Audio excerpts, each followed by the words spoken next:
Welcome back, armchair generals and railway enthusiasts. This is Gamer 1745 here with the new IKB.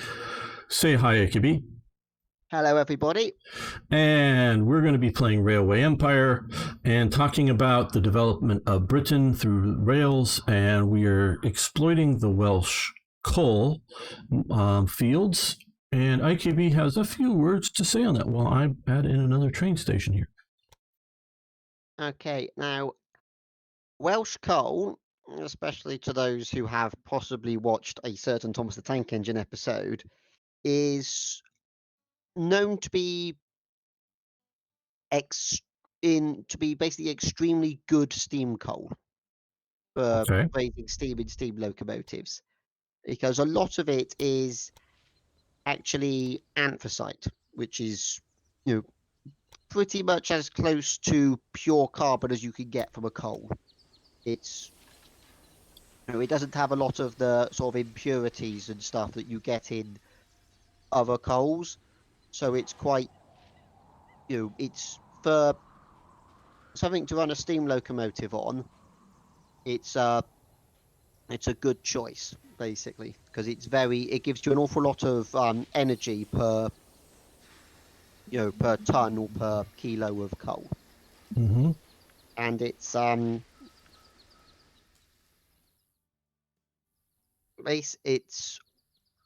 was quite, especially around this time period, it was, and following on into the start of the 20th century, it was very often exported because it was essentially such good quality coal that even, somewhere like, say, Germany or somewhere else that has its own large stocks of coal would buy and import Welsh coal because it was that much better quality that you needed so much less of it to achieve a given amount of power that it was worthwhile importing it all the way from South Wales. And it was also the favoured coal of the Royal Navy while their ships were still coal-fired. Okay, very interesting. I didn't. Okay, a couple of interesting things. One story I heard a while ago, not terribly long ago, but it's an older story about Welsh coal, and the coal fields there. Richard Burton. He's an actor. Starred in many movies, including Cleopatra. Often married and often divorced from Elizabeth Taylor. I'm maybe talking like to people who know. I'm sounding like an idiot, but people my generation, everyone knows who he was. And he was a Welshman. And his father was a coal miner. And Richard Burton, I don't think ever mined coal, but was down in coal mines. And this is probably getting on to what IKB is saying, that there is a layer of coal in Wales that's, I think it's like 3 meters high or something like that. And a proper Welsh coal miner can look at that and see that sort of wonderful vein of coal in Wales. And you can just sort of, and he gave a great story because he's talking on some TV interview many, many years ago, but I just saw this recently. And you can go fly over to America, he says, and go to the Appalachians and see that exact same vein of coal. And a Welsh coal miner would immediately recognize it as the same vein of coal. You can also go to, I think, a place in France and see that same vein, if you will, layer of coal that sort of, has been broken up because of geology, but is definitely in Wales, but sort of dips down deep and too deep in Britain. But then on the other side of it, it doesn't connect all the way under the Atlantic because the continents have drifted apart, but definitely connects to what's over in Appalachia. And that was once the bottom of some very rich sea or some such thing like that. So that is a very rich vein of coal. And that's interesting. And I just connected that with what you said there, IKB. Yes, that is very much true. And if you look at some of the sort of video maps that you can see various examples of online, where people have sort of you know, looked at where the continents have moved and sort of reversed it on the Mm-hmm. maps to see where they came from. If you run that backwards far enough, you can see a point where essentially the Appalachians and the hills and mountains of South Wales were part of one mountain chain, Right. essentially. And Yeah. you can see where that broke apart. Yeah. And it's fascinating. Now, I believe there's a similar thing with parts of, I think it's South Africa, Australia, and bits of Antarctica, where there is a certain, I think it's, I don't know, I think it's an area that's, I don't think it's known for coal, but for, I think it's known for like iron ore and other such minerals that they can sort of see where this band of this sort of belt deposit was, and they can see where it stops where where the continental drift has pulled the continents apart, but you can trace it on the next landmass over and see where it all joined up. right. And that is really telling on the continental drift theory. That it's more than a theory. Obviously, now it's basically proven. Now, do you know if this? I understand really good burning coal efficiently for its size and weight, and I get that and why the Royal Navy would want that. Does it? Do you know if it has any like particular use in um, building of steel, or is it just like is it does it make steel better or worse by being Um, made with that or its anything? relation to steel is as things because if you're using when you're using coal in a steel making process, you don't use raw coal as itself. You coke it first, so you essentially heat it up in the absence of oxygen, Mm-hmm. and that transforms it into something called coke.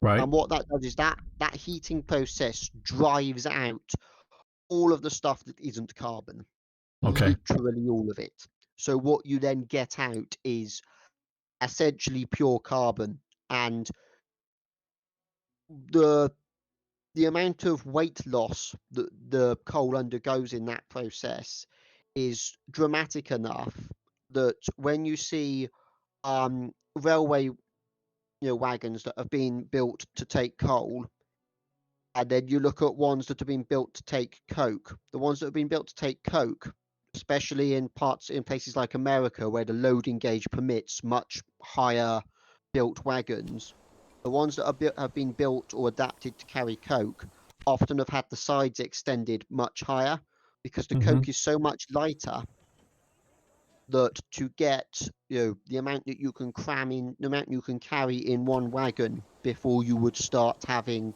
issues of overloading, going over your axle loads is that much higher. Mm-hmm. Yeah, I can see that. Just wonder But because um, the interesting thing about South Wales is that around South Wales, not only do you have coal, you also have iron ore, which starts a local iron and steel industry that still exists to this day. right now they've given up coal mining in Britain, as far as I know.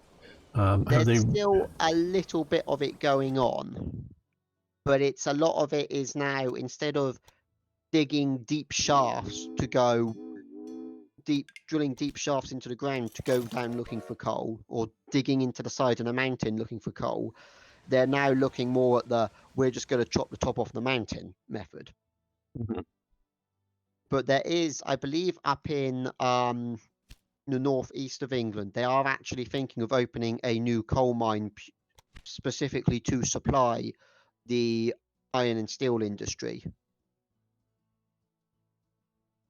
Right, because again, one of my hobby horses is all these people that are anti-oil and whatnot that want clean energy. They don't realize, and I'm not a chemist, but I know that a lot of our plastics are made from oil byproducts, and probably you can do it from coal byproducts as well, because coal in one degree or another is simply dried oil. You know, that's maybe an oversimplification of the situation, but for some of its other uses, and to stop these industries will hurt so much. Not just, you know, do you not want plastic products in your life?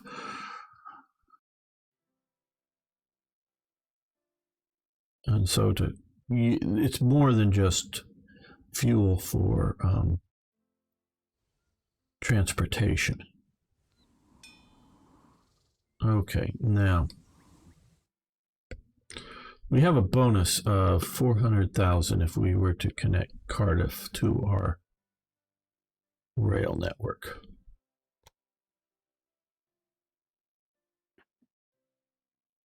So let's see, how do we do this, IKB? Now, do we want to go for the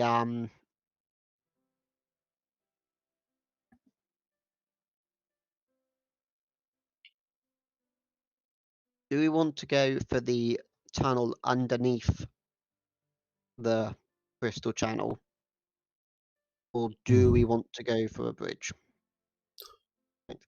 Will the game let us do a tunnel? I don't think the game lets us do tunnels underwater. We can try this.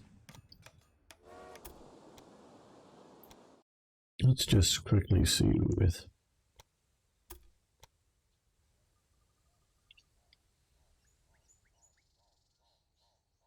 Yeah, no matter how much we force it, we can't do that. We can't do underwater tunnels. That is a little bit disappointing. I guess we're going to have to build a railway bridge instead, which they did have one that was built over the Severn Estuary here, but it was only ever a single track bridge. And right. they decided that it would just be very much straight up better to build the tunnel. Right. So now, for those of you who don't know, that up this estuary, it's tidal up quite a ways. And it is tidal up a very long way. And the way it works is that there is an actual tidal wave, not one that crashes into cities or whatever. Would be if you built down low along it, but that races up in and up twice a day. They just sort of the way it sort of narrows and floods in that really pushes this, and it's a significant thing. It's been a long time since I've seen any film footage of it, but it is a significant force. What Game was talking about here is what is famously known as the Severn Boar, as in a big pig, essentially. Right. And it doesn't quite happen every day. It mostly happens on the high spring tide. Okay. And it's essentially one of those strange things that nature sometimes does, because sometimes nature wants to be pretty and do wonderful things, where you get this sort of... It's almost like when you've got the breakers at a beach that sort of seem to come much further up the beach than you think they really should, but they just go and keep going. Mm-hmm. It's very much like that. And it's sort of mostly helped by the fact that as you go up, the river gets narrower and narrower. So the amount of water you actually have to displace to make this tidal wave continuously goes down the further you get up. But it is quite impressive. Right. Yeah. It's a good meter and a half high, because I've actually seen it. Because there's actually a believe it or not, there's a foot race that basically the route takes you out and around, and then the leg back in is alongside the river. And the idea is to see if you can beat the 7 bore up the river. Okay. To the finishing line. Right. I had Okay. a It go at sounds this interesting. race. I didn't manage to beat the 7 bore. Okay. But it is there is that. It is a thing. It does actually exist, and some people are actually crazy enough to surf it. Right. Which props to them, but it is the 7 estuary. I wouldn't particularly want to fall in there. That does seem quite dramatic. But Now, the yeah. 7 estuary has, I think it's one of the 2 greatest tidal ranges on the planet in terms of the amount of the difference between high and low tide.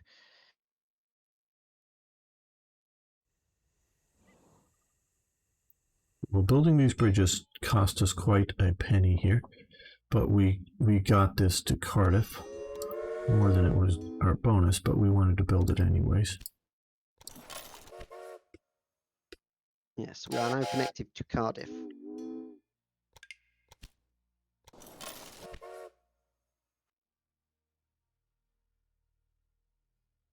Okay, now we want to, our main goal is to buy this rail line here. So what we want to do here is sort of limit their growth and whatnot so that we can strangle them and buy them out.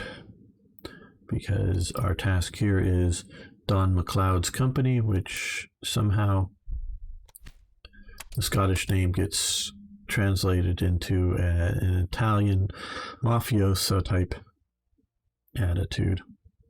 Company value merging way more than we currently can afford. So we need to grow our value. To grow our company and see if possibly about buying stocks and shares in theirs, so that will hopefully drive down the amount of the cost it will be to merge. Yes, absolutely. But what I want to do here is, okay, well, can't on that side, but on this side of things. Yeah, to go to. What are you doing with this station here? I'm already here. Yes, you're already here. And again, calling that Yeovil is really a bit of a not quite in the right place. To do this a little better. So,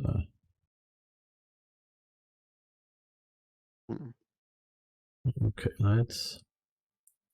We want to, because of course I want to just put it here right like that.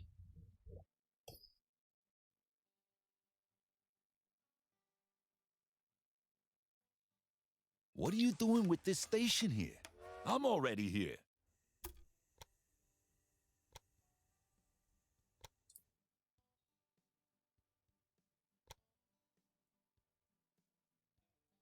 And those hills immediately to the left of where you've been building the railway line are the Mendips.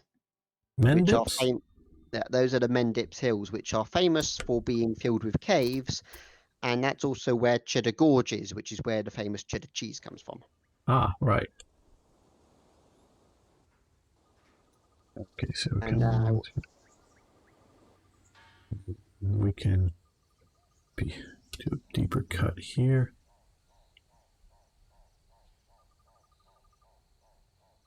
And we can afford that cut, I think. Come here, bridge across here. Now, towns, well,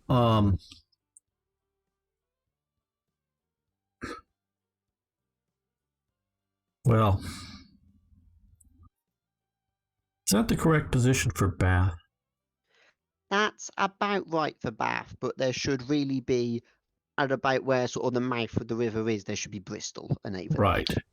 Yeah, and I've sort of been, in my mind, conflating Bristol and Bath for its location. Yeah, And I mean, I would, in terms of naming, I would have just gone, sorry, we're calling that Bristol, for having a station to be in on a map this size with this sort of resolution, as it were. I'd have gone, that's Bristol. That's yeah, going to represent Bristol.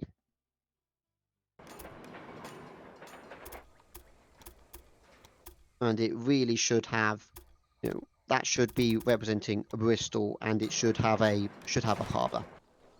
yeah.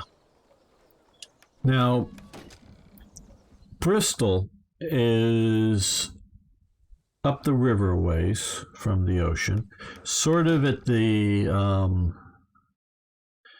end of navigable for, I don't know. Reasonably sized ships. Yeah, 18th century type ships. It's still somewhat tidal at that point, if I'm not mistaken.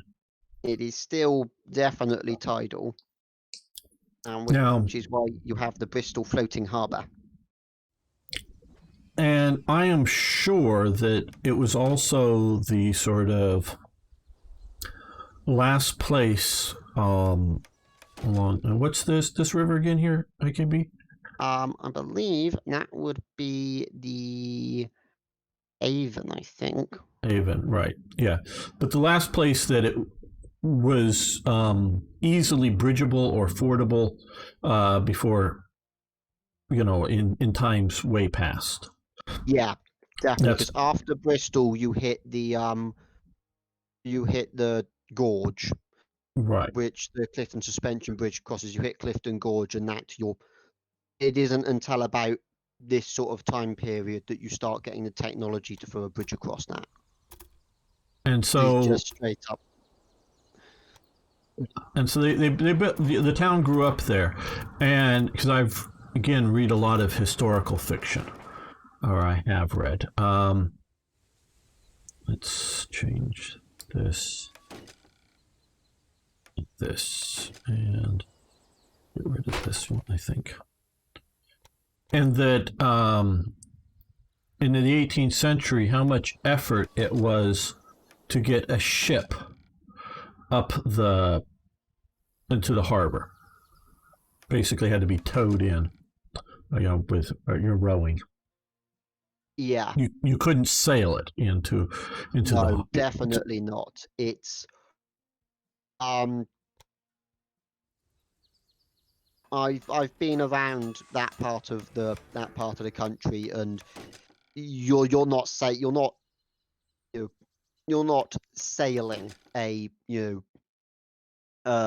sailing ship, right, from the age of sail up there. You're gonna have to break out the oars, or attach it to a horse team on the bank to pull it. You're essentially, for a lot of it, you're in the bottom of a gorge,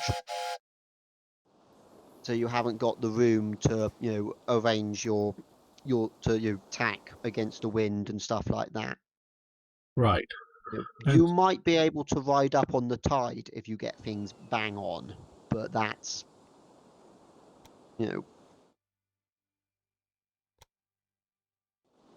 Yes, and that sort of becomes why I wanted to change this Bath down to Yeovil here. What you get in the 18th century and the 17th century as well, Bristol is very much involved in the triangle trade, as it were. And blackmail. Your company has received a blackmail letter. If you do not immediately pay £300,000, one of your barley companies will be sabotaged. Do you want to pay the demand? No, I'm going to say no. We're going to take whatever damage. One of our barley companies. It's not like they're threatening to derail a train. Come on. Right. Okay. Now, we're going to... and so it was a very important city, but because of technology and the size and growth in ships that it really starts to fade eventually. Yes. And one of the things that does keep it relevant for a while as a harbour is that it is around this time that a certain Mr. Brunel gets involved with the idea of, well, maybe we could make how can we make this harbour, more usable for, ships and such? Because, Mm-hmm. like I said, it's still very much tidal. So, you have the problem that for half of the day, your ship is going to be sitting on the bottom, essentially sat on the harbour mud, Right. which is, ships are designed to float in water. They're not designed to sit on mud. Right, of course. So this is it's not the best of thing you can be doing with your ship. So it's at this point that they basically decide, okay, we need a way to have it so that the actual harbour and docks where our ships are being unloaded, make sure that the water level there stays the same all throughout the day. Okay. So what they end up doing is they basically divert the river around the harbour and install a big set of lock gates at the Right. seaward end. And they essentially turn the entire harbour into basically a giant lock Wow. in the style of a canal. I had no idea. So it is literally, and that is, they do that so that essentially, you can bring a ship in on the high tide, or if you've got a ship with a shallow enough draft and you've dredged the channel well enough, you can make it up on the low tide through the lock gates at one end and bring it up to the high tide level, and motor on into Bristol and right into the city centre of Bristol. The city centre and the harbour are essentially one and the same place for all intents and purposes. So you can get right there into the middle of Bristol to, load and unload, and you've got a really quite well connected, in terms of rail links and stuff. You're very well connected off to the Great Western Railway to get over to London and such. And it was originally intended that Mr. Brunel's steamships, the Great Western and the Great Britain, would sail from Bristol. They ultimately end up sailing from Liverpool because of various problems that happen. But the original idea was that you could buy a ticket in London, get on the train in London, travel all the way across the country to Bristol, and then with the same ticket, board a ship in Bristol to New York. Right. So that was Mr. Brunel's ingenious idea, essentially extend the Great Western Railway to New York, because this is Mr. Brunel and he does not think small. Right. No, and that an interconnected system does definitely make sense. Okay, well, remember everyone, one of our side goals here is 50 loads of steel to Newcastle. Now we are. Is Liverpool producing some steel? We have coal and iron in here, so we are slowly level 1 steel industry here, which we don't own, and we could buy that and invest in it. But I just noticed here that we have Cambridge is growing. We have a free factory slot here in Cambridge. And I did also just take a quick look. We have out here in the Fens out in coal, and we have iron out here a bit more in central England that we can hook up to Cambridge, which I don't take as a very industrial town in reality, No, but that looks like a good it's spot like a for this. good place to try. Yes. Yes. Okay. So let's. So we can make all of those university students have a go at doing an actual practical hands-on proper job for once. They can't do that. Trust me. We have ways. We have ways. Okay, so let's go. Yeah, let's just grab a warehouse here. Get close to Cambridge. And we have several rails coming off here. So we're going to...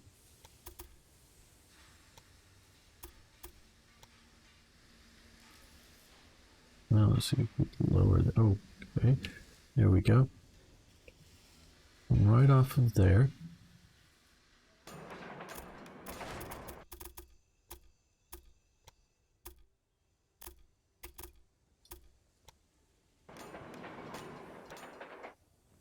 Yes.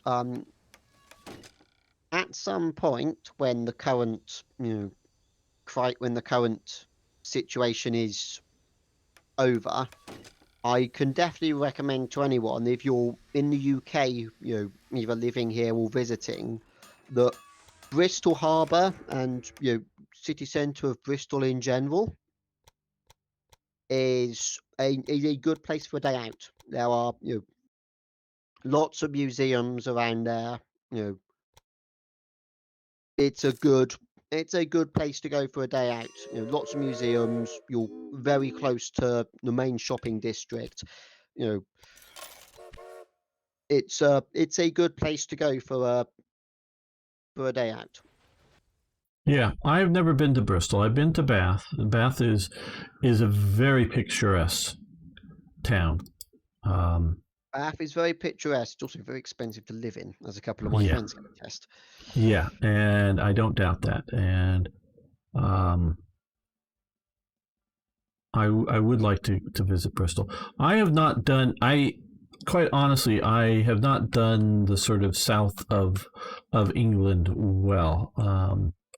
Traveling around it, I this whole area, the Isle of Wight, down to Cornwall, I really would like to travel around through that a lot more, and I plan to someday, and not as in someday a long ways away, but someday in 2 or 3 years, just like you say, the current conditions need to get done with and whatnot. But then, yes, when you do, give me a shout. I will happily be your tour guide to the best of my ability.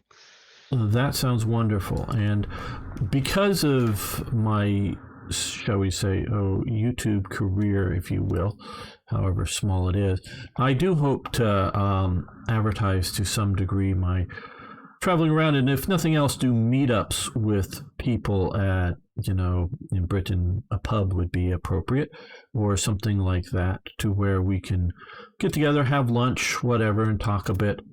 I'd love to meet a lot of you, some of my friends now, people like AKB, but also just you, the viewers out there. So, yeah, someday, like I say, years from now, but so I will definitely be looking to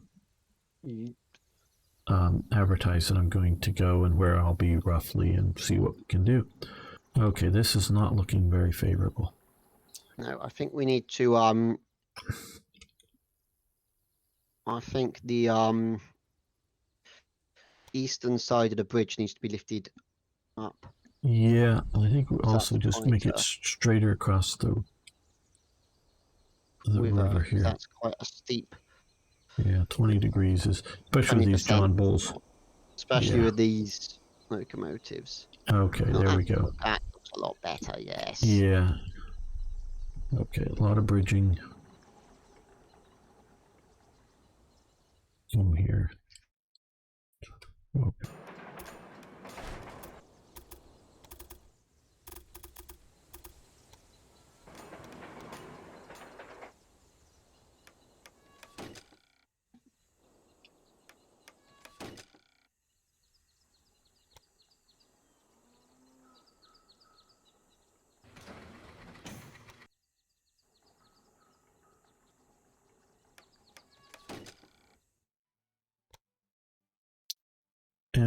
our house wants iron.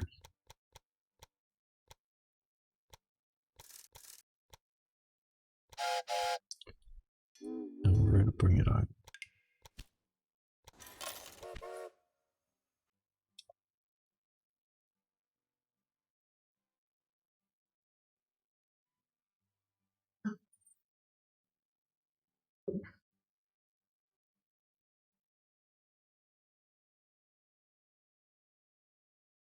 Now this, of course, means we're going to need to connect Cambridge up to Newcastle somehow.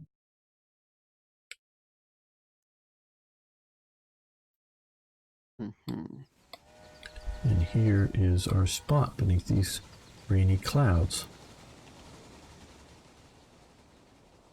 It's going. I love how this is flat, but yeah, that part of the country Seems like is, your engineer has been caught with their pants or at down. least compared to the rest of the country, is flat. yeah. But we want to connect this part here to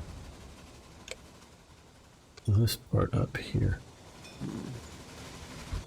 I think that's going to require. No, we're not buying an orchard right now. Because there is I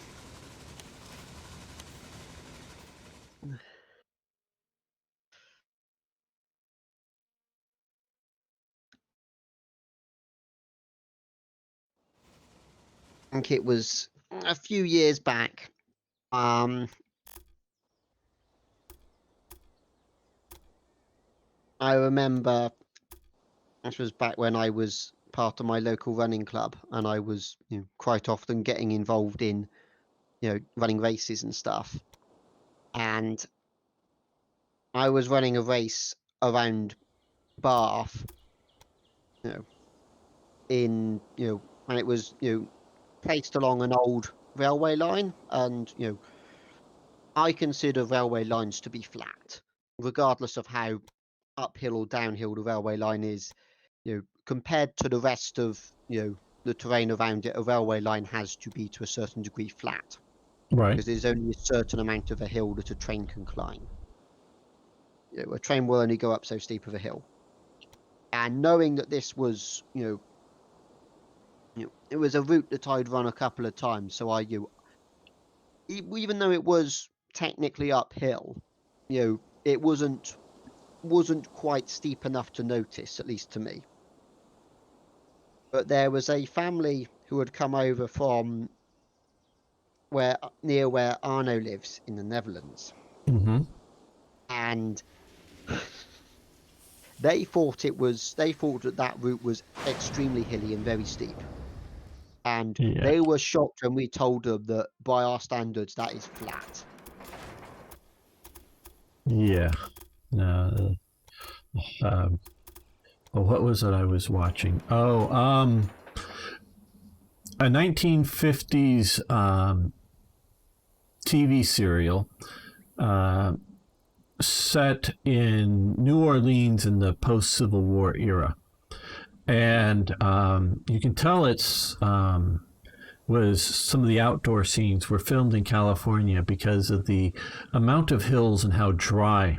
I mean, there were trees and bushes and whatnot around, but the amount of dust on the road that you just don't find in Louisiana, and the amount of hills you just don't find in Louisiana, because it too is an estuary of it. Yes, it's an estuary. It's a great alluvial plain, essentially. It's just not a hilly place. Yeah, not that you won't find a hill or two, but it's just not like it is in California when you go into the wilds and look for someplace to, film 19th century cowboys, but in Louisiana kind of outdoor adventure areas. And it just really sort of smacked of that. Okay, so that gets this ugly bridge here that I don't like. I couldn't picture well enough an interchange that was going to be efficient without this. Unless there's something I'm missing here, IKB. I would say that bridge is straight up the best option you got.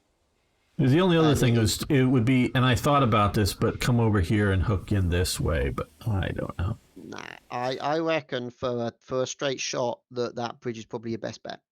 Right. So yeah. Okay. And it So is, especially when you're dealing with railways, when you've got lots of railway lines coming together in places, sometimes it is just straight up easier to have one go over the top or underneath the other. okay, we're going to. Sometimes that is just straight up the easiest way. Cambridge, we're going to prioritize steel, which will slow these things down incredibly. Because unfortunately steel is heavy, but Yeah. there is a demand. Now, I know you're a railway advocate, but in 1830s, if they were building, say, steel here in Cambridge, and I don't know quite how easy access to the sea there, but definitely building steel in Liverpool and getting it over to Newcastle, would they have done the railways or would they have just shipped it? Something that If heavy. we're talking Cambridge and sort of along the east coast, especially at this time period, they probably would have gone, we'll get it to the nearest point on the river where we can get a decently sized, large boat, small ship up, and then, something like a Thames barge or something, something that can actually sail in the open seas. They'd probably have gone for something like that. Liverpool, once you get connections that cross enough of the country, it probably becomes worth it to send it, say from Liverpool to Sheffield or Newcastle, Liverpool to Newcastle, probably becomes just straight up easier to send it by train. Are you looking at new locomotives here, Gamer? Yes, just from what we're talking about, we have 2 points to invest. I figured I would look at, okay, the Derwent, we have 18 miles an hour and 31% tractive power compared to 21 and 21 for John Bull. The Adler doesn't seem like any sort of improvement. That's a downside. I would think perhaps, I mean,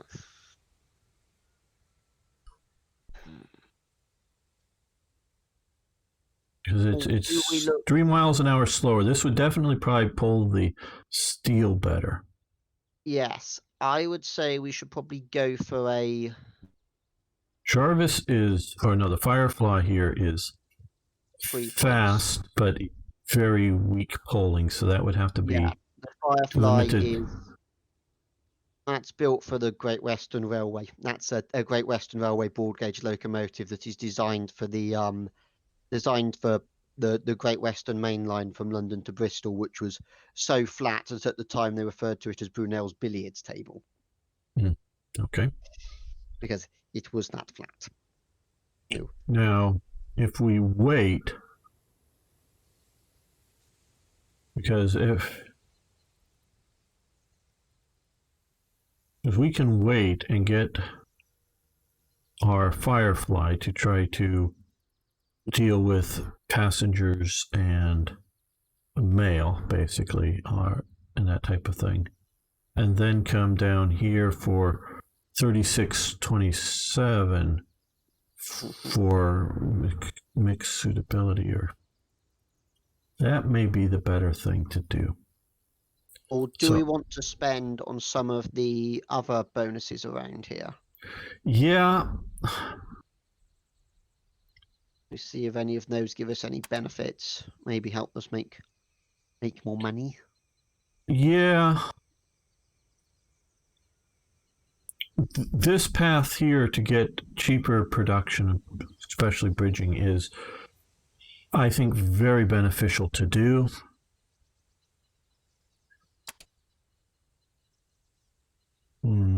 I think right now trying to do some of the auxiliary railway improvements is probably not as good as focusing on better steam engines, but I really think because our current engine is so poor, we should push for better engines before we do much more. I think perhaps we should push for better engines. If we do get the Derwent, it will be best to specifically put that on things that are pulling, big heavy trains with, coal, iron, and steel. Well, I'm thinking of skipping that for now. I'm thinking of going straight to the Firefly. Wait for another 100 points. Get the Firefly. That will speed up at least key areas, because John Bull has more tractor power, and we're still limited by that. But some of our better railways, we can do the Firefly, and then move down into the Jarvis. I think is because that gets us to 27% or 27 miles per hour and 36% tractive power, which is 5% more, and it's a lot faster. I mean, it's faster than what we're doing now. So everything would either be once we get the two, would either be a Firefly or Jarvis. Yep. And definitely all the freight lines would be a Jarvis. Yes. And so I think that's where the next 500 points should probably go.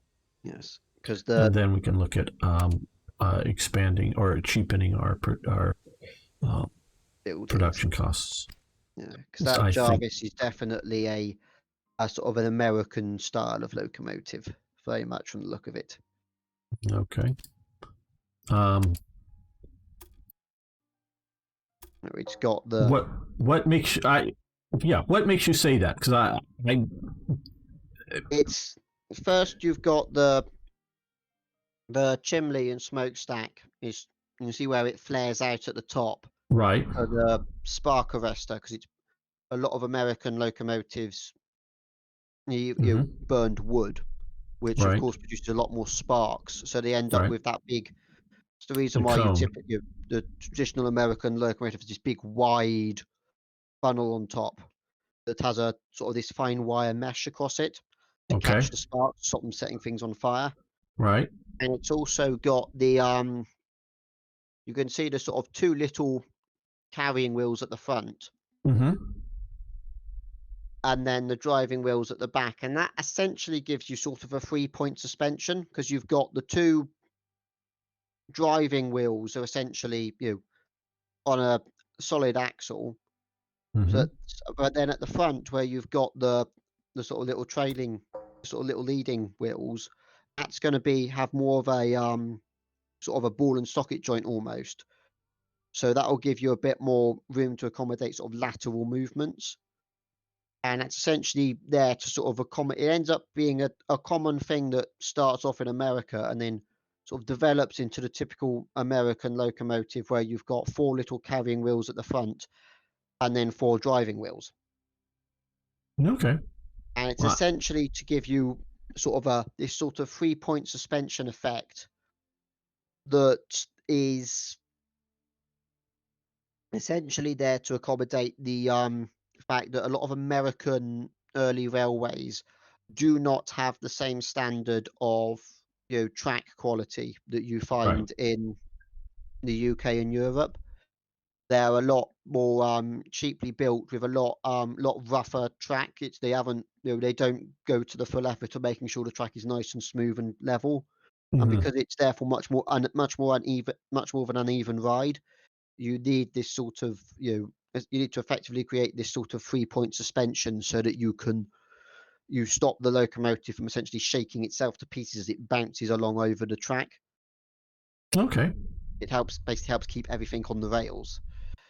Wouldn't have been necessary if the American companies had actually ponied up the cash to build their tracks properly, but I'm sure, but it's a big country, lots of places to go.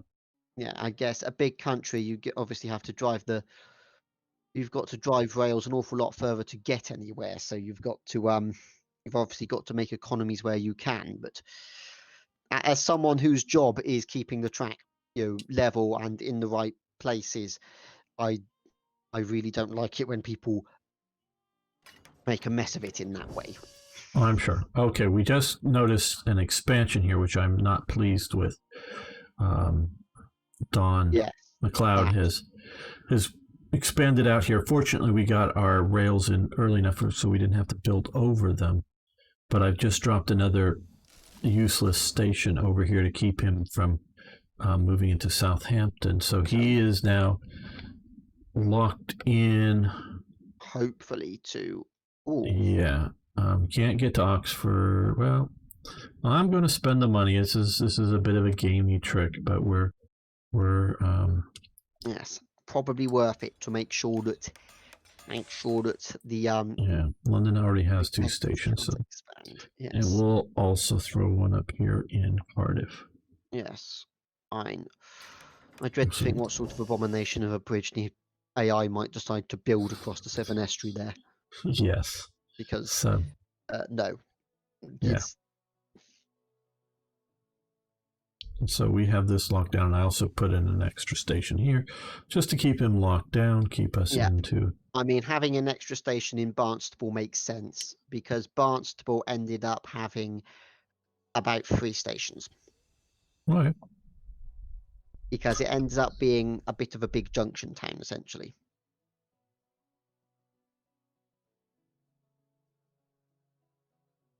So Barnstaple ends up with about 3 stations, one of which is also serving a narrow gauge railway that runs off and sort of runs along the coast to a little place called Linton. Linton, okay, never heard of it. Yeah, it's this tiny little narrow gauge railway that only existed for about 30 years, but that in the UK has a huge cult following of people who like to build models of it and stuff like that. It's sort of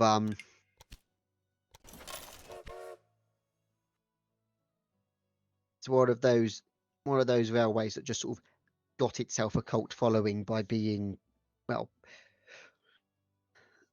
sort of out of the way, odd, slightly backwards, but people thought it was nice, so they kept it around.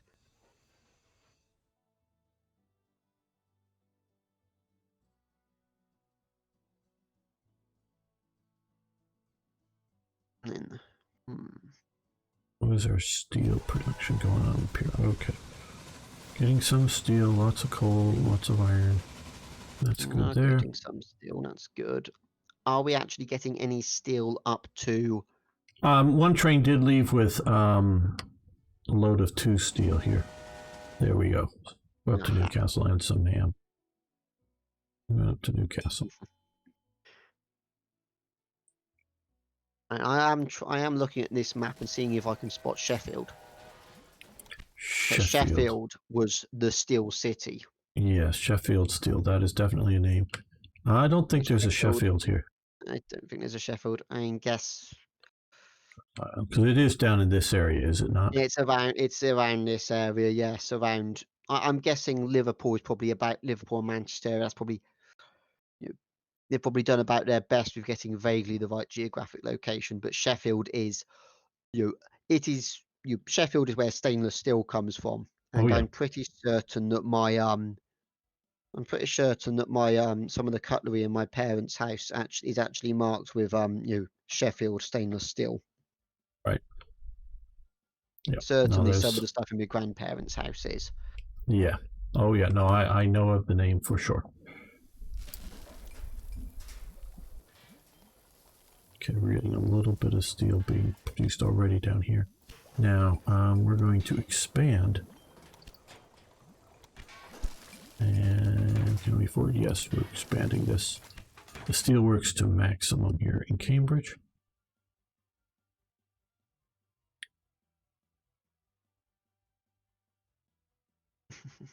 I'm a bit worried about the fact that the iron mine seems to think it's a colliery. Yeah. I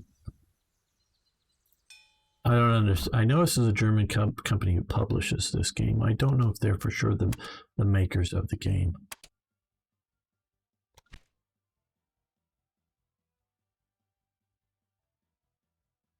I don't know if they... I sent the spy over. I spot a couple of surely you don't bad mind. condition breakdowns. Yeah. Okay. Shall we see maybe about Seems like your engineer has making sure there's maintenance facilities? Down. Yeah, we should. I just don't like spending the money. Okay, we get there, and where are these guys? Okay, they're going between the warehouse. Excuse me. So the warehouse, I think we will maintenance facilities. Hopefully that will help.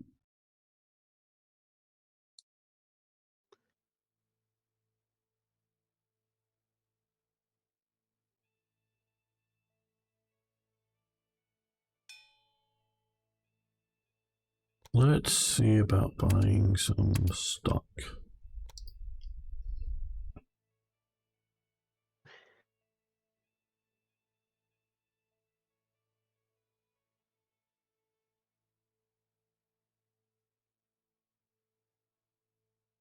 We'll go by another 10%. This company cleans out a lot of our funds, but we'll build it back. Do you want to see how much that changes the price of merger? Okay, we can do so. That might give us just down a little bit. It down was a little 58. bit, but that gives us a way to notch that down.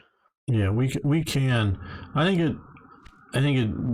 just buy him out that way and then own like 100% of his shares, I think. Yeah. And then merge it.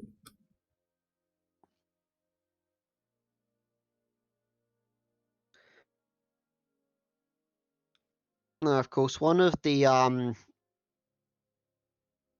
cultural things of both a cultural phenomena and a sort of a sign of the the ways and thinkings of the times was that, of course, it is the Duke of Wellington is famous for having said that he didn't like railways because they would encourage the lower classes to move around. Right. Now, oddly enough, it's only about 10 years after the current in-game date that you actually get Robert Peel's Conservative government, which basically demands that the railway companies have to provide essentially, reasonable price, low cost travel for, essentially saying no, you can't just price the the poor out of travel. They pass the Railway Regulation Act of 1844, which compelled the provision of at least one train a day each way at a speed of not less than 12 miles per hour, including stops, which are to be made at all stations, and of carriages protected from the weather and provided with seats.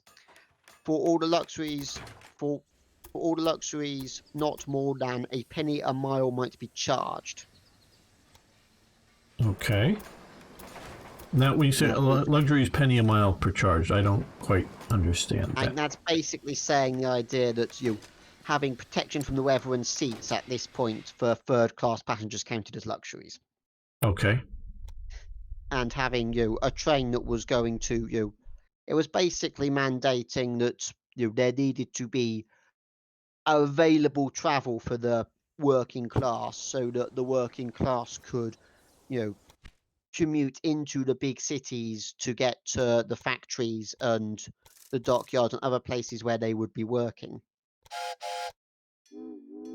And in many ways, I suspect this is one of those clever times where the British establishment realizes that it is better to bend than to break, and realizes where the times are heading, and realizes, we've got to get ahead of the curve on this, or we're going to end up with a problem on our hands.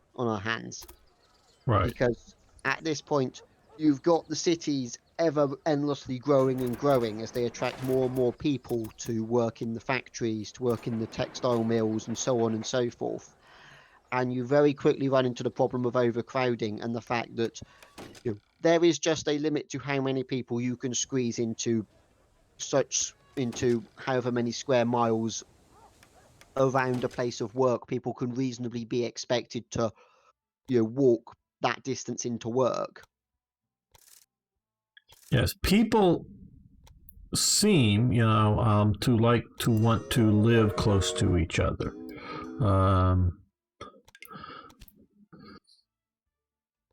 I don't entirely understand it, but they do. So that is, it's the reason. What a lot of people think of as New York City, which is really sort of the island of Manhattan. The reason it is so overbuilt is because it is on an island, and it has expanded into the sea at different times by multiple blocks, but it is sort of limited. So they build up.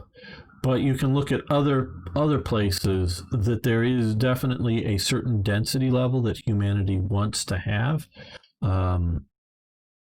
And so that is a thing, but you can definitely get overcrowding, either whether it's structurally or whether it is, as to the ability to move, water and whatnot and get rid of sewage and all that things at the time and before the elevator becomes a common thing, how high you can build and all of that before it becomes too much. But there's definitely a desire to live close to each other.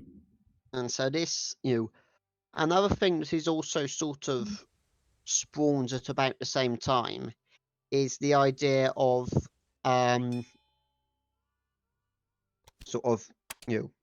idea of traveling by train, not for purely for business or to go, take the train from Cardiff to Bath to spend some time visiting friends or family, but the idea of the day trip is born essentially. The idea of getting on a train, traveling out somewhere to do something, and then getting on a train to go back again for non-work or family related reasons essentially. And a lot of this actually starts, believe it or not, with the temperance movement. That being temperance, those strange people who don't like drinking alcohol. Right. Well, no, what's really strange about temperance people and movement is they don't like other people drinking alcohol. Because I don't drink alcohol. I don't drink alcohol at all. But I have no desire to keep anybody else from drinking alcohol. So, yeah, the temperance movement is, wanting to stop other people from drinking it, not just, and wanting to, at least in America, by law, stopping them from drinking alcohol. Yes. Quite thankfully in Britain, we never quite run into the problem of them actually trying to get any laws passed prohibiting the drinking of alcohol. Mostly because the Scots and the Welsh exist. Yes. I can, and most of the English working class as well. Yeah, that's. But it does very the temperance movement start basically organizing sort of events essentially, and basically decide, well, there's railways now, we can charter a train for a reasonable price, and we know roughly how many people are coming, so we can guarantee the railway company X many passengers. Mm-hmm. So this starts the idea of, we can get, we can transport people, and this sort of starts a few ideas in people's heads. And this where a certain fellow by the name of Thomas Cook crops up a couple of times. Thomas Cook, who's unfortunately his company I don't think quite exists anymore, but he was, his company did stay around for a fair while in the sort of day trip package holiday business. Well into I think at least the 1970s. I think it was only within the last, I think, 5 years in the UK that it finally went to Kaputski. Okay, yeah, I know it was around, relatively recent. Yeah, Thomas Cook is more than just day trip. He is the packaged vacation holiday. Yeah. I've never been on a Thomas Cook tour, but definitely heard about them, and they would. I know they're famous. Yeah. But that's the and so this suddenly starts off, and so of course you now suddenly have large groups of people traveling by train. And this also suddenly means the question of, well, we've got large groups of people traveling by train. So then you start, things like the idea of, well, you know, suddenly you're crammed together in a railway carriage with, as much as a dozen other essentially total strangers for hours on end as the train trundles along through the countryside. And so you start seeing the rise of such things as, small talk and talking for the sake of talking, essentially. Mm-hmm. This is when these sort of things really start to rise as a sort of cultural phenomena, because we've got all these people stuck together on a train for ages and ages, and they've got to do something. Yeah, that's an interesting idea, because I, quite honestly, I've never thought of that before, because, again, humanity is designed around, shall we say, the village, and for the greatest portion of our lives, the history of humanity, it has sort of been on the village scale for the greatest portion of humans and whatnot. Cities are not the norm. They become the normal, but they're not culturally or historically our normal. And so that changes things for sure. And you then start having, you start to have, these very large, suddenly you get the idea of these large day trips to places like Blackpool or Brighton, and suddenly at prices that the common working man can actually think about affording. And especially as, especially as time progresses later on into the end of the 19th and start of the 20th century, more and more companies and employers start giving their workforce the Saturday off work as well as the Sunday. And essentially the weekend as we know of it is born. And it's at this point that you start to really get the development of, day trippers and people taking, short, maybe a day trip, maybe just spending one night away and going to places like the seaside. And you have to remember, even though, Britain is an island nation and isn't all that big, before the coming of the railways, it was more than possible if you lived in the middle, in, central England, to, go your entire life without ever actually seeing the sea. Yeah. And so you now have these large crowds of, working class people moving around. And this, of course, you can understand why the Duke of Wellington was worried, because this is, it's around these times you've got things like the reform movement going on to try and reform some of the, questionable electoral processes in the United Kingdom at the time, trying to clear out some of the rotten boroughs and sort of complaining about the fact that there were, parts of the country that might have 2 MPs for a, tiny or non-existent population, but the new growing industrial towns, didn't have any MPs because the system hadn't caught up yet with how many people were living here, and you're starting to get more and more of the working class men are starting to ask, well, I'm working all these hours, producing goods for the benefit of the country and the benefit of humanity. Why don't I have a vote?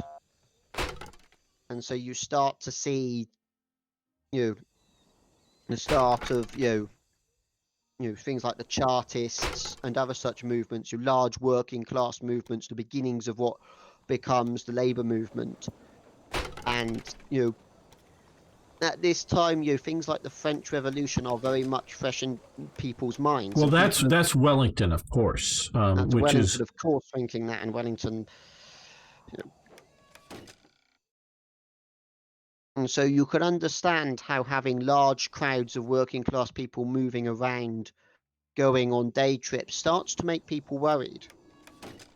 And you Oh then yeah. see the newspapers going out of their way to very much, say, look, to make, publish, stories saying, how peaceful and well behaved the crowds were. Because Hmm. prior to this time, most people's, most people hearing about or experiencing a very large crowd of people, especially working class people, outside the context of either market day or going to church, are probably thinking about it in terms of a riot. Right. Yeah. No. Humanity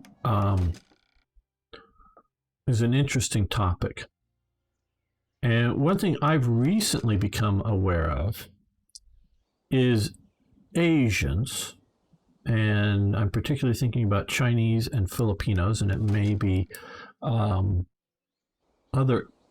Asian groups, but I didn't find this in my, and I just may have missed it in Japan. They fear being alone, being the only one around. They fear that. They like crowds. Crowds are good things, large groups of crowds. If you're going to the beach, they would all want to be in the same area, all sort of, not like, elbow to elbow to people, but there's a huge beach. Instead of spreading out evenly over the whole beach, they would congregate in an area of the beach and not want to be separated. It's a different cultural mindset, I think, there than we would find in the Western world. And part of it has to do with fear, and fear of being attacked or something because they are alone. It's sort of the opposite of what you're saying. Mm. I find that interesting.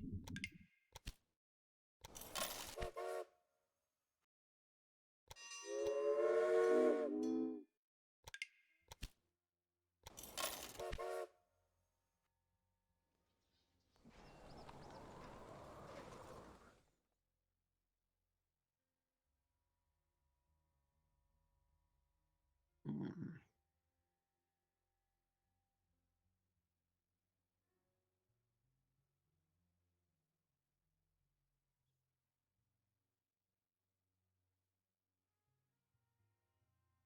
Now then, Gamer, could you move the map down to Cornwall a sec? I Sure. just want to check something.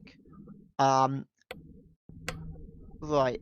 That spot by between Plymouth and Barnstable, is that China clay or is that something else? That is salt That's and salt. beef. I was hoping that would have been China clay down there. Yeah, Getting into that part of the world that's China clay territory. right. Do we have China as a product here? No, it doesn't look. We have preservers, which would be beef and salt and steel for the tin cans, and tool Don't have China makers. clay. That's disappointing. Yeah.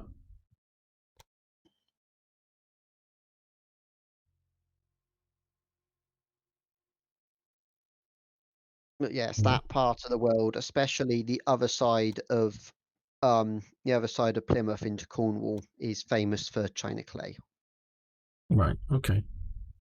Now, before the AI builds another ugly, or something that would become ugly railway, let's connect Plymouth to Yeovil up here.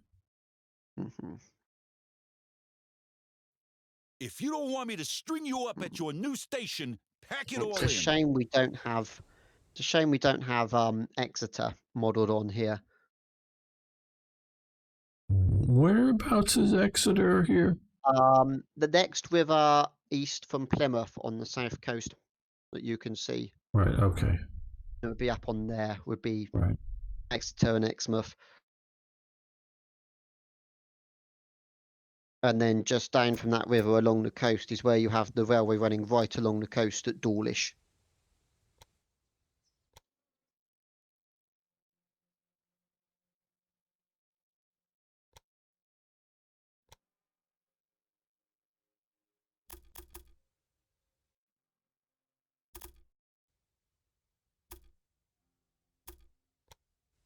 Well, don't know if we quite want a railway or a tunnel there, but let's see what we can do here to make this a little less of a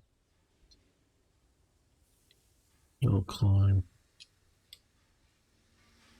Down to 6, that's not too bad. You could always raise that the other bit up a bit. Yeah. Well, we're getting close to the town here, so. I was wondering on the other side, so that you can maybe get rid of the. There we go.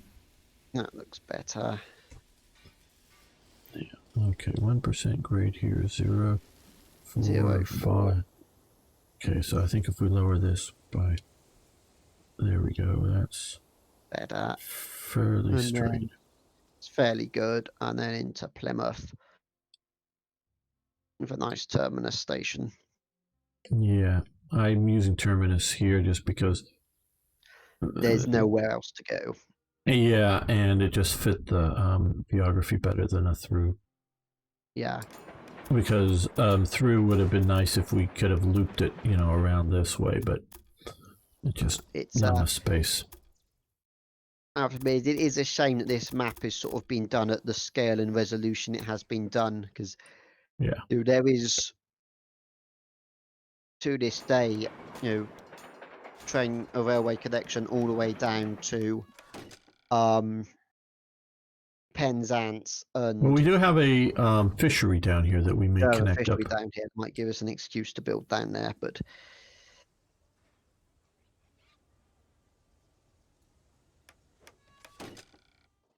okay, so there we're connected via there.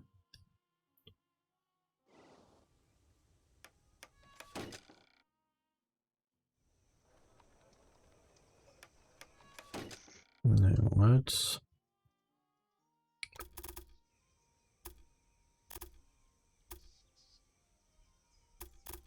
need to watch out for that supply tower there.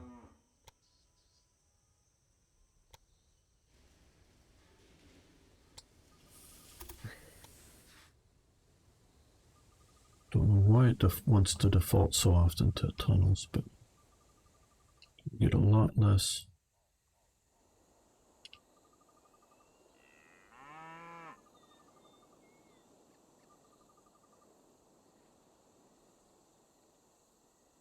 I think having a longer, shallower climb might be a better option than one great big straight up and down. Let's see, That doesn't help anything. Okay, so 8% is the best we're going to get there, I think. Yep. Okay. I mean, hopefully at some point we'll be able to buy out his company and completely rebuild it into some sort of junction. Yeah, that would be nice.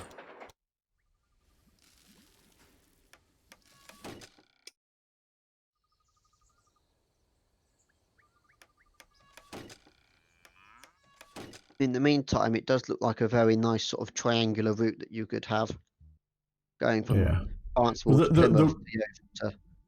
The route is not bad. It's just the ugly bridges are not needed and not helpful. And there are plenty of places where bridges go across other railway lines. Yeah, and I have to admit, the game's choice of bridges that it gives you are not the most visually pleasing. No, it's visually as part of it, but it's also just it'd be so much better if that was flat. You know, I mean, it just because we can do a lot of this without having to go over and around. Okay, so we're going to come from here to here. Wait for it to clear the track.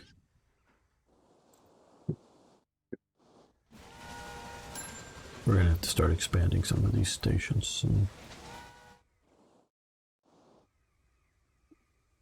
Mhm. You know, we get the opposite direction going. And make sure you add maintenance facilities. Yeah. Towers and all that such.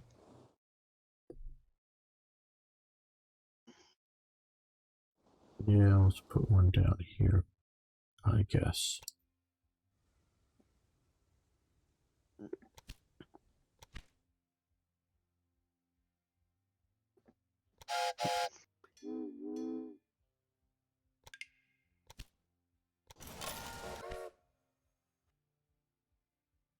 Talking about expanding stations, once you start getting away from the big cities and out into the countryside, and at least initially, an awful lot of stations were built quite often with, quite often were built sometimes a bit oversized in sort of the expectation that more traffic would come. Mm-hmm. And they were often built with because it was out in the countryside and land was quite cheap. They were often built with goods yards that were, say, taking up quite a bit more space than they necessarily needed to, with the idea that if more traffic was to develop, they'd have the room to put in more sidings for storing more wagons and such. All right, that does make sense. Even though in many cases this supposed extra traffic either didn't turn up quite as either didn't quite turn up quite how people had hoped, or if it did turn up, it tended to be seasonal. It tended to be either, like I've previously mentioned, during the summer having, a huge influx of tourist trains, or it might be, around harvest time, you'd have, a huge surge of, loading all of the train, having to get, big heavy trains in to load up with, fresh goods from the harvest. I think we're going to have to go with the tunnel underneath here, Gamer.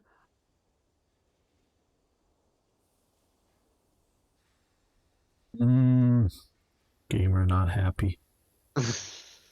Gamer wants bridge. It would be that, or you go essentially parallel their lines whilst climbing up and then crossover.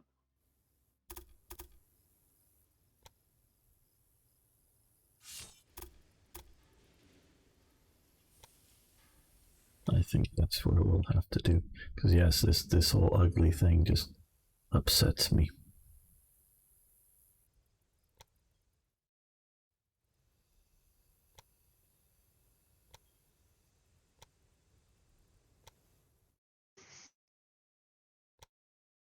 My limited OCD comes out on some of these. No, I think we might just need to finagle this bit around a bit. Yeah. Okay, there we go. 11%.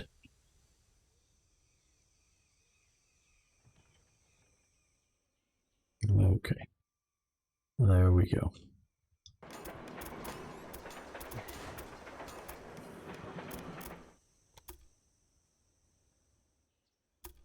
Yes, I can understand why you think it looks a bit ugly, but I mean, it's not that the particular bridge looks ugly, but it's just the whole having to go around all this stuff and whatnot. It's just inelegant. yes, it is. I think it's another unfortunate problem of sort of the scale of map and the resolution they're working to. Yeah, I don't mind the idea that we're coming over to the Pennines here. Having to design something like this, that everything isn't like straight to it. No, this is cool because this is dealing with the reality of the hills, the rivers, and all that. I like that. That looks good to me, and it naturally flows. And this triangle here naturally flows. That all does. That's fine with me. This ugliness around here, including the AI's ugliness of coming under here, that is. Yeah.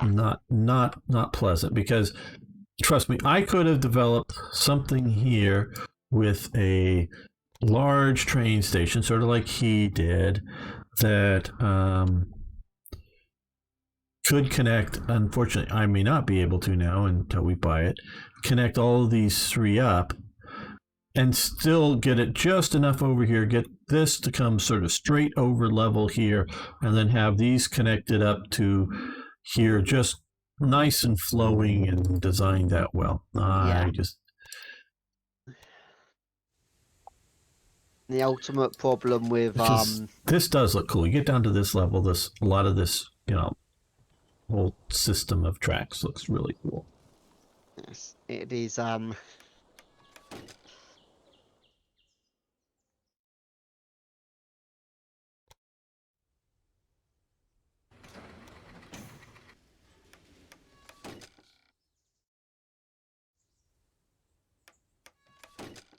Okay, so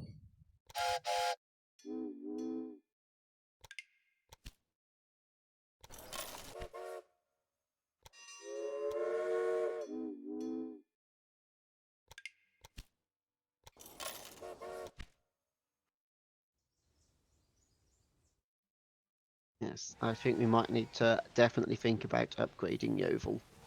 Yeah. And possibly giving it damn, look at that. Oh, we can't. Because of them, because they built there before we could. Yeah. And at the very least, we should probably give it a maintenance facility. Yeah, we'll do that, but this is... And gives us more reason to buy them out. Right, and this is why part of the reason I do the gamey trick of sticking stuff around, because if it didn't interrupt my building so much, okay, competition, that's part of the game. I actually sort of want it there. But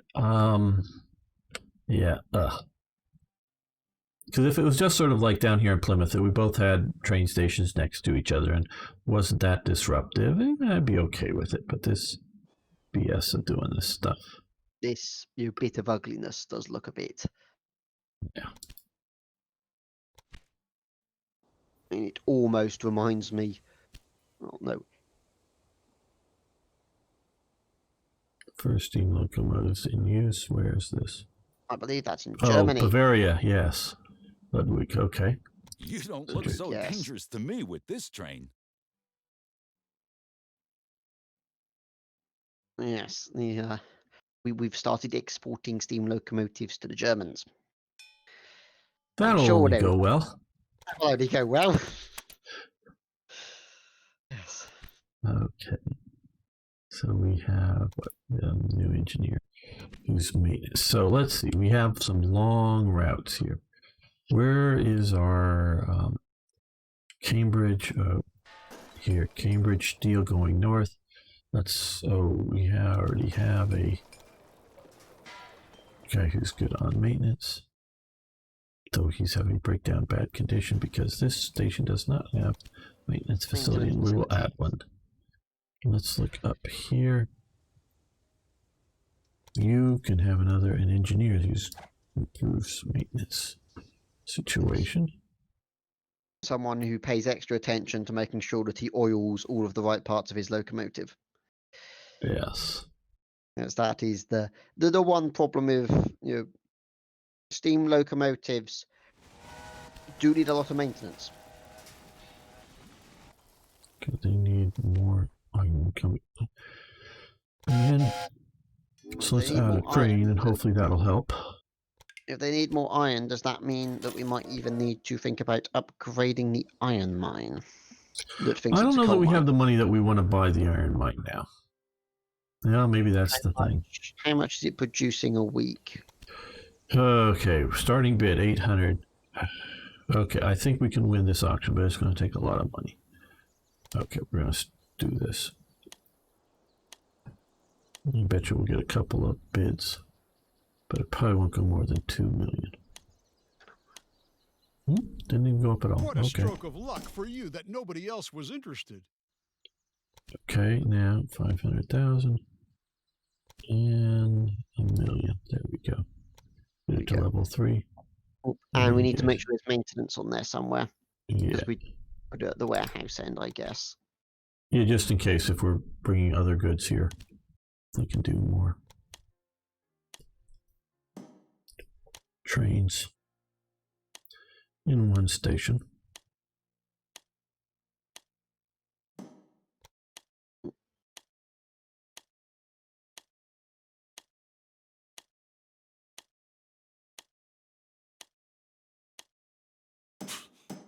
I only wanted to drive up the price. God, I was so tempted to do the countdown theme there, but that'd probably get us a copyright strike. Yeah, yeah. I think I know the one you're talking about. Yeah. Yeah. That wouldn't be for the best. No. Now, I know there's a connection bonus here, but I for the life of me don't see how we can get a... Yeah, I'm gonna let it go. They can transport what concrete they can via wagons. They're already doing some to here, and presumably they're doing some over to here on wagons. There's actually more than we need in these two cities, but I'm sure they could sell it in other cities. It would be useful, but we'll let this go. Portland cement, basically. Yeah, so that should be right down by Portland, which is right down on the south coast. Right. If you go west a little bit, and you see that little teardrop sticking out the bottom. Okay, right, yeah. Yeah, that's Portland. Okay. Where Portland cement comes from. And also Portland stone, which is nice as well. I've not heard of that, but I've definitely heard of Portland cement. Yes.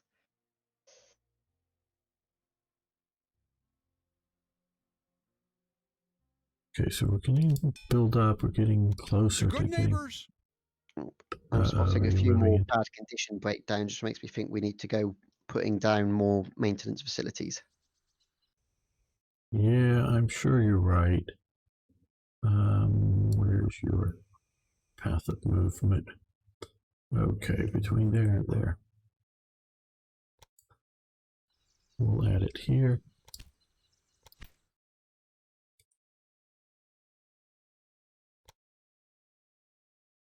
Well, we've got it there in Yeovil now.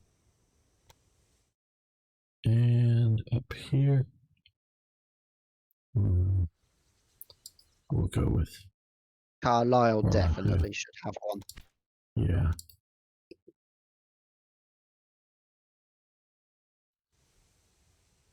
I really like playing as a professor with cheaper railway engines and maintenance facilities everywhere. Yes, that's definitely something I'd be in favour of and could very much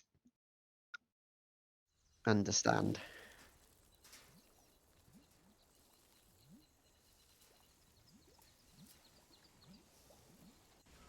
Oop.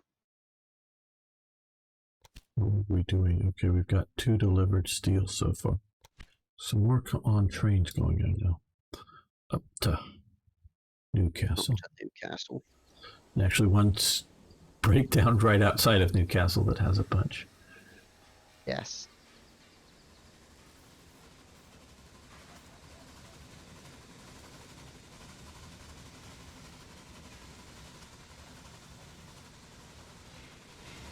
My spy just carried out a little quality control in your development department.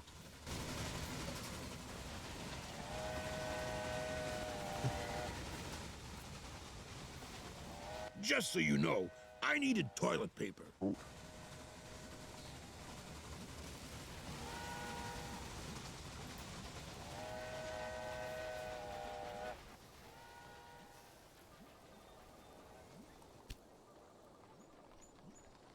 Ah, free and independent journalism.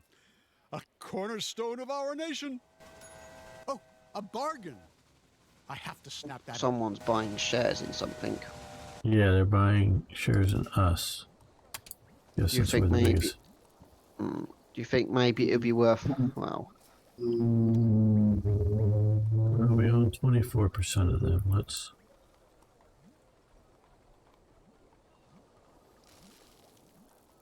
Okay, let's go away. How many many times do I have to say it? Yes, I imagine a lot of this buying of shares being done in sneaky backroom dealings with a lot of holding companies and middlemen Very, very likely.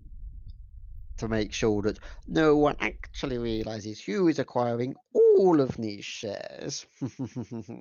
Yeah. I know the problem. Those damned hot water pumps. Yeah, this will get fixed here. Well, okay. I Another guess maintenance facility. maintenance as well.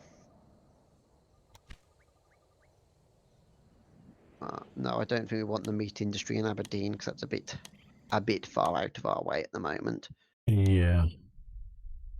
Plus, it also means the problem with them building railways up into Scotland. Oh, we just got cut off here. Damn. I just wanted to come over That's here. going Oh, to make well. things messy. He's got Glasgow. Well, we're gonna at least do a Glasgow run here, even though I now have to cross it. Should have done it before he got there. Why would anyone in their right mind Get build the another station in station Glasgow, here? connect that back to Edinburgh. Okay. Yeah. Let's see what we can do to here. Here. That doesn't look too bad.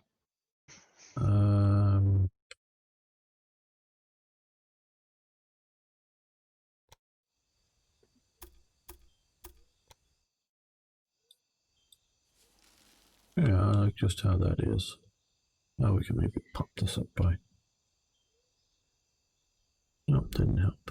Put that down there. What about the other side of the bridge? Yeah, that helped.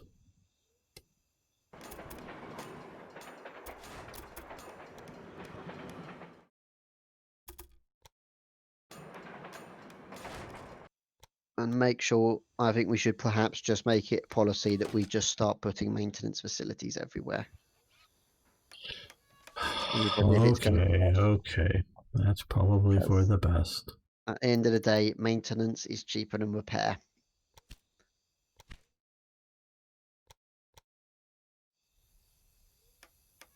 Because people need somewhere to go and wash all of the boiler sludge out.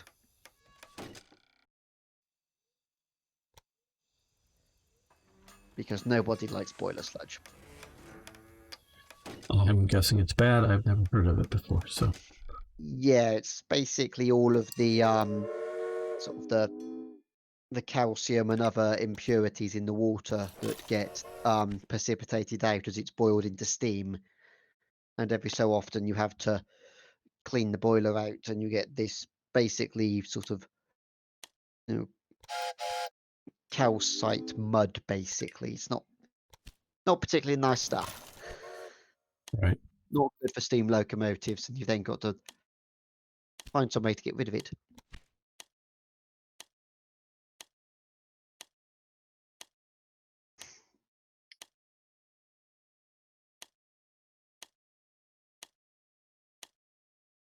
What are they bidding on? Whatever it is, they're willing to pay silly money for it. Meat industry. Carlisle, no. That, and they seem to be willing to spend stupid amounts of money on it. Well, I don't know. Maybe I think it's going to grow big or something. Maybe it's just a way to bulk up their company's value so I don't buy them out. I don't know. Maybe. This is a Sicilian-style message. Possibility of buying a professor? Hiring a professor? Do we need to hire a professor? Well, a professor, what he does is he converts research points into money. That's different than an inventor, which you use to convert money into research points. So I don't buy the professors. I don't do the professor here at all. So it'd be so it'd be 70 points reduction, and we're trying to get to 300 to buy this stuff. So I don't do that. No, not worth it. No. I don't need money that bad. money is an issue, but money is not my problem with playing the game. Do we have maintenance facility in Peterborough? Peterborough. No, we can add one there. Yes. But I think with that, we're going to need to end this episode. I want to thank you so much, IKB, for helping me play. Thank you very much, Gamer. And we'll be continuing this series next episode. Thanks so much. Thanks, everyone, for liking, sharing. It really does help this series. See you next time, everybody.